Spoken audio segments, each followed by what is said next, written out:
Welcome to Lunch Break Wisdom. Short ideas from the world's most influential books, designed for a quiet break between work, a commute home, or a moment to think more clearly.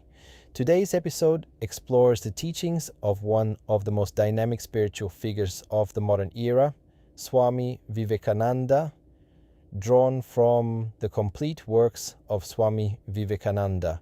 If the Upanishads ask, "Who am I?"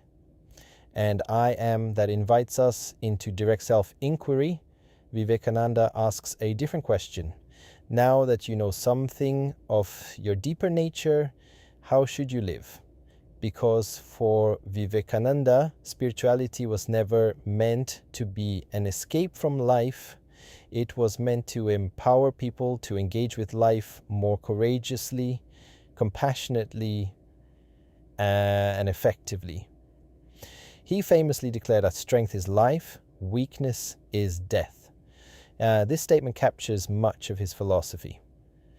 Vivekananda believed that fear lies at the root of much human suffering. Fear of failure, fear of rejection, fear of criticism, fear of uncertainty. Fear causes people to compromise values, shrink dreams, and avoid responsibilities.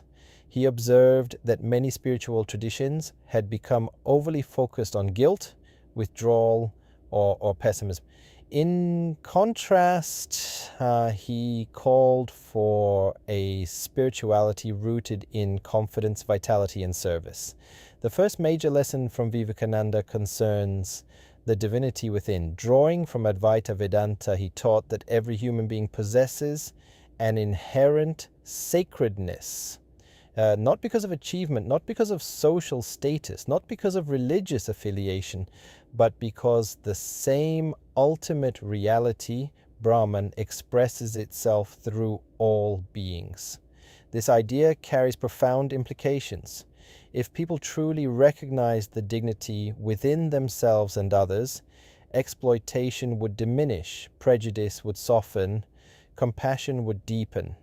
The challenge lies in living according to this understanding rather than merely admiring it intellectually. Another major theme in Vivekananda's work concerns fearlessness. He repeatedly encouraged people to confront fear directly, not recklessly, but courageously. Most fears grow stronger through avoidance.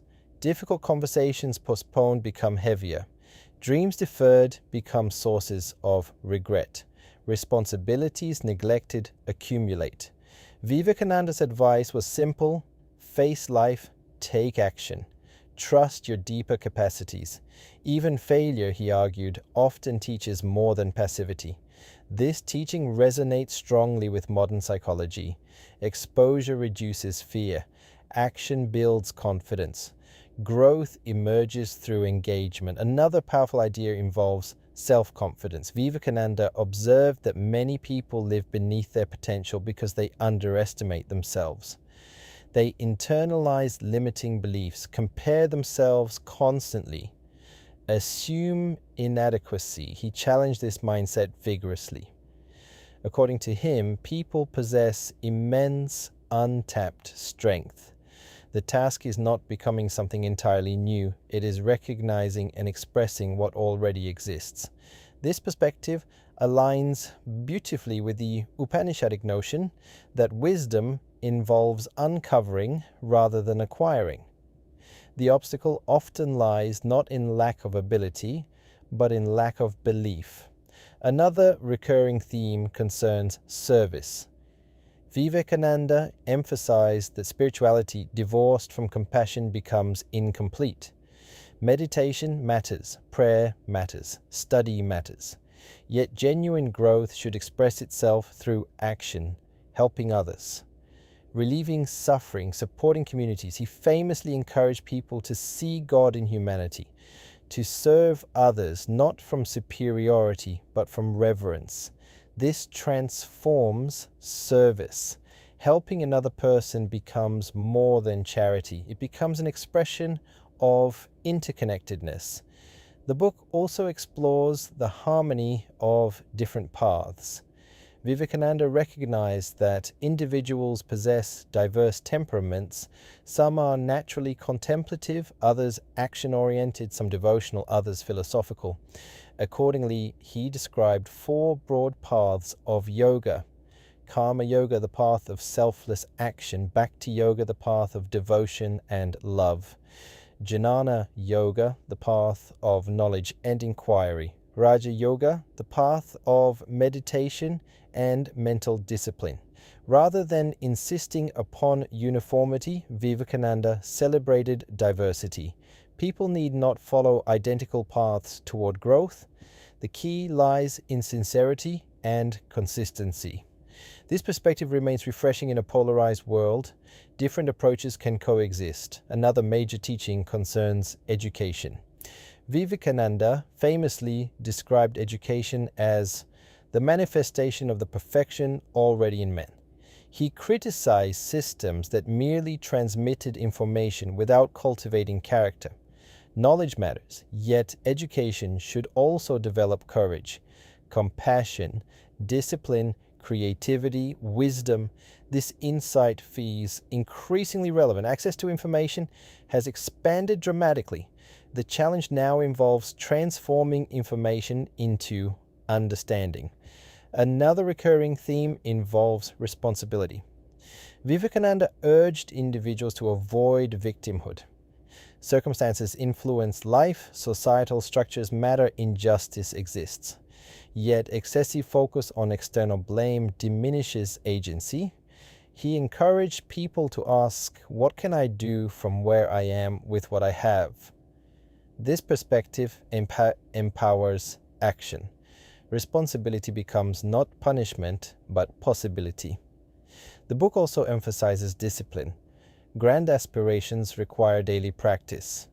Meditation develops through repetition. Character strengthens through choices. Skills improve through training. Vivekananda admired determination.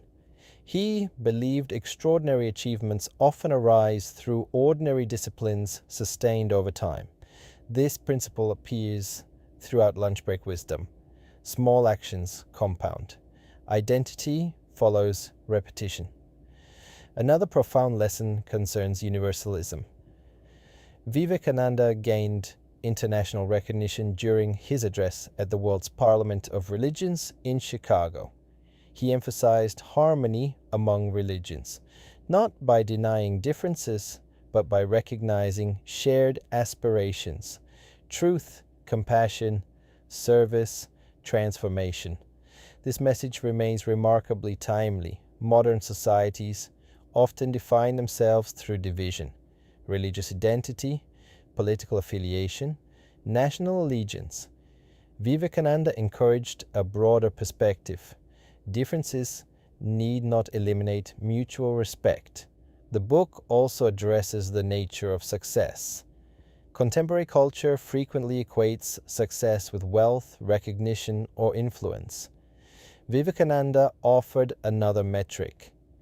How much strength have you cultivated? How much love have you expressed? How much fear have you transcended? How many lives have benefited from your presence? These questions shift attention inward. External achievements remain valuable, yet character ultimately determines how achievements are used. Another beautiful aspect of Vivekananda's teachings concerns optimism. He possessed immense confidence in humanity's potential, despite suffering, despite ignorance, despite conflict. He believed growth remained possible, not through naive positivity, but through disciplined effort combined with faith in human capacity. This optimism feels increasingly necessary. Many people experience burnout, cynicism, hopelessness. Vivekananda reminds readers that despair need not become destiny. Toward the end of his teachings emerges a recurring invitation. Arise, awake, and stop not till the goal is reached. This statement encapsulates his philosophy. Wake up to your deeper nature, rise above fear and limitation. Commit to meaningful action, persevere through obstacles, because life offers opportunities for extraordinary contribution, not only for saints and heroes, but for ordinary individuals willing to cultivate courage, compassion, and discipline. Ultimately, the complete works of Swami Vivekananda remain influential because they bridge contemplation and action. They invite people inward toward self-discovery while simultaneously directing them outward toward service. They encourage strength without aggression, humility without weakness, confidence without arrogance, spirituality without escapism. Perhaps the greatest lesson is this: you are stronger than you imagine, more resilient than you realize, more interconnected than you perceive. And growth begins not by waiting for ideal conditions, but by taking responsibility for the next step available to you. Serve where you can, learn continuously, face fear courageously, recognize the dignity within yourself and others. Because a meaningful life is not measured solely by what you accumulate, but by what you awaken within yourself and contribute to the world around you. And perhaps that is what Vivekananda ultimately sought to teach. Not that human beings should become something they are not, but that they should have the courage to fully become what they already are. In summary, key concepts from the complete works of Swami Vivekananda. 1. Strength is essential. Fear diminishes human potential. 2. The divinity within. Every person possesses inherent dignity. 3. Service as spiritual practice. Compassion expressed through action. 4. Many paths. One goal. Different temperaments require different approaches. 5. Education as transformation. Character matters alongside knowledge. 6. Responsibility creates agency. Focus on what can be influenced. 7. Awaken potential through discipline. Growth requires sustained effort. Everyday takeaways for you. Face fears gradually rather than avoiding them indefinitely. Cultivate self-confidence without losing humility. Find opportunities to serve others meaningfully. Develop disciplines that strengthen mind and character. Respect diverse approaches to growth and spirituality. Measure success by contribution as well as achievement. Which quote from Swami Vivekananda resonates most with you? How do you define strength in your own life? Share your reflections below and suggest future books for lunch break wisdom. Please subscribe and comment.